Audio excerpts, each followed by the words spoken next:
Samurai Flamenco is unquestionably among the strangest anime to come out in recent memory, not only as an oddball TV series, but as yet another curveball in the Manglobe Studio timeline. Produced nearly 6 years after the failure of Michikoto Hachin ended Manglobe's streak of original series, Samu Menko sees Manglobe finally stepping out of their adaptation streak and producing something totally original once more. However, rather than considering this a comeback from Manglobe, it feels more like the studio is stepping into a whole new stage of existence.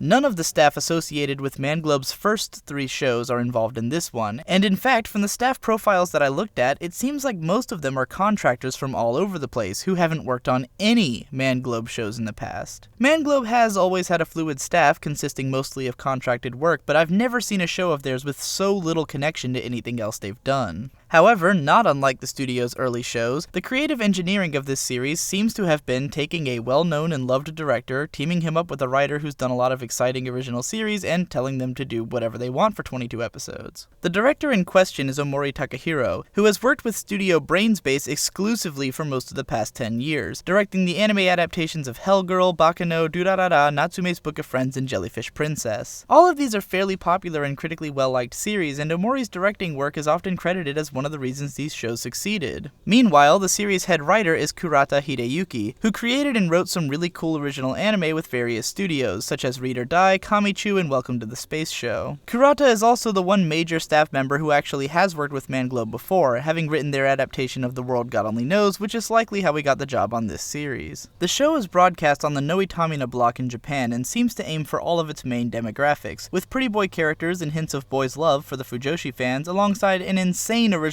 premise and presentation for art house fans. So what is Samurai Flamenco anyways? In order to do an explanation any justice, it is necessary to spoil some of the show's major plot twists. If you want a raw experience of some of the most jarring twists that you'll see in anime this year, then now is the time to stop watching this video and go watch the show on Crunchyroll. But I warn you that many viewers have stated that they had wished that they knew where the show was going from the beginning so that it wouldn't feel like the series that they invested in had been totally different from what they got. It took me about 15 episodes to completely understand what the central theme of Samurai Flamenco is, and that theme is what would happen if someone's one passion in life was to be a superhero and the world itself conformed to their desires. At first, the series approaches this idea in the context of a regular guy trying to fight regular everyday crime, in a way that borrows more than a little bit from Kick-Ass in how it's presented. The twist is that the main character, Masayoshi, is inspired by Japanese hero shows like Kamen Rider and Super Sentai, rather than American comic book heroes. The first 6.5 episodes go through and frequently subvert the tropes of the main character taking on a sidekick, finding a mentor in the actor who played one of his favorite heroes on TV, and experiencing the highs and lows of hero work on a scale that consistently increases throughout the episodes. Halfway through the 7th episode, the show seems to have exhausted all of the themes that it wants to explore with a Kick-Ass style hero, so it asks itself a new question. What if the hero suddenly had to fight actual monsters like the ones in transforming hero shows? Literally out of nowhere, a monster appears and the show suddenly becomes something completely different, and even weirdly dark as it begins juxtaposing scenes of murder and torture against its usually comedic core. After a few episodes, wrapping up what is actually the best dramatic arc in the show, Flamenco then undergoes yet another jarring twist as a new set of even bigger monsters are introduced and Flamenco joins a team of heroes, becoming the Samurai Sentai Flamengers. Once again, the central conceit remains that of a person whose passion is being a hero getting tested on another level of heroism. Over the course of this arc, the show's world continues to become so much more ridiculous that it no longer resembles reality as we know it. Before the series is over, Flamenco goes on to literally meet God and put an end to all evil on Earth, before settling back down into an arc where he fights against a young boy, who makes him question the nature and motivations behind his own heroism, testing him one last time. The best comparison I can think of between Samurai Flamenco and another piece of media is Harmony Korine's trippy art house movie Spring Breakers. In that film, the main characters were constantly moving on to the next level of hedonism and criminality, discovering how their different levels of motivation and passion for evil would take them to different distances. Over the course of the series, Masayoshi's most prominent capability is his inability to stop, even if those around him have lost hope. As the show's eye catch reminds the viewer in every episode, hero will never give up, never hide, never be defeated, and never accept evil. Over the course of its run, Flamenco touches lightly on a variety of themes, some interesting and some baffling. The commentary on how people would become desensitized to monsters attacking their city and to Samurai Flamenco's heroics were pretty clever, but the show's show's attempt at commenting on the nature of love in its final episodes just seemed to come out of nowhere and say nothing in particular. And that's the thing about this show. If I could describe its overall tone and writing in one word, I'd call it awkward. The characters are awkward and have awkward chemistry together, and the script is awkward, with dialogue and scenes that are so off-key it's hard to imagine characters behaving the way they do in any context. Maya Mary, the idol character who becomes Flamenco Girl, has an arc so confusing and ultimately inconsequential that I kept scratching my head at where the show was going with her. Many of the side characters are one-note cliches who never get to accomplish much, while others actually show a spark of being interesting but never get to do anything. Masayoshi's best friend, Goto, starts off playing the straight man to Masayoshi's wackiness, but throughout the show's midpoint he's largely forgotten about as the wackiness becomes too intense for one straight man to play against. The final arc revolves around Goto, but it turns the tables and makes him yet another strange and awkward character, through a plot twist that seems out of place even for this show, and as a result, the final arc is perhaps the most awkward of the entire series. Altogether, Samurai Flamenco rides right on the line between a fascinating amalgamation and an obnoxious clusterfuck. Its art and animation quality are as inconsistent as its tone, and viewers expecting the show to ever be anything other than unpredictable might be dissatisfied at the end. At its high points, the series is so batshit insane that it's hard not to enjoy, but at its worst, there are episodes so tedious that I found them hard to finish. If you're really into transforming superhero shows, then Samurai Flamenco will probably appeal to you on some level, but it won't likely impress. You can check the show out on Crunchyroll in the US, and it's been licensed in the UK and Australia, and apparently dubbed in Germany. Up next, I'll either be covering another Man Glove show or another Bones one. I haven't decided.